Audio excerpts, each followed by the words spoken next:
அனைவருக்கும் வணக்கம்.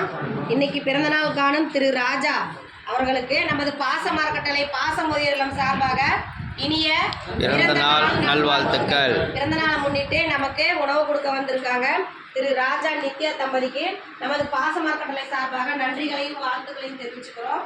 உணவு கொடுக்குற அவங்க குடும்பம், தொழில், வாழ்க்கையில் அனைத்து செல்வம் பெற்று நீடூழி வாழ நமது பாசம் அறக்கட்டளை சார்பாக நாம இறைவன்கிட்ட ஒரு பிரார்த்தனை வச்சுக்கலாம்.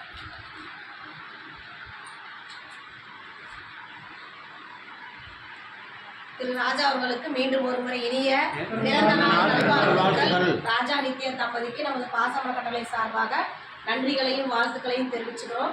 இந்த நேரத்தில் நாங்கள் ஒரு கோரிக்கை வைக்கிறோம். என்னன்னு கேட்டிங்கன்னா, நமது பாசம் அறக்கட்டளை பாசமுதியோர் வந்து ஆரம்பித்து 2 வருடங்களை கடந்து 3வது வருடத்தில் நாங்கள் போயிட்டுருக்கோம். இப்போ நாங்கள் சொந்தமாக கட்டடம் அமைக்கலான் இருக்கோம். அதுக்கு தங்களால் முடிஞ்ச உதவி செஞ்சு தர மாதிரி நாங்கள் கேட்டுக்கிறோம். நீங்கள் மட்டும் இல்லாத உறவினர்கள், நண்பர்கள், உங்களுக்கு தெரிஞ்ச இடத்துல எல்லாம் இந்த மாதிரி ஒரு முதியோர் இல்லம் இருக்குது, அவங்க சொந்தமாக கட்டடம் அமைக்க போகிறாங்க, அதுக்கு நம்மளால் முடிஞ்ச உதவி செய்யலாம்னு சொல்லி நீங்களும் எங்கள் முதியோரத்தை வெளியே கொண்டு சென்று எங்களுக்கு கூடிய சீக்கிரம் சொந்த கட்டடம் அமையிருக்கு உங்களால் முடிஞ்ச உதவி செஞ்சு தர மாதிரி எங்கள் பெரியவங்க சார்பாக கேட்டுக்கிறோம். உணவு கொடுக்குறவங்களுக்கு மீண்டும் ஒரு முறை நன்றிகளையும் வாழ்த்துக்களையும் தெரிவிச்சுக்கிறோம். வாழ்க.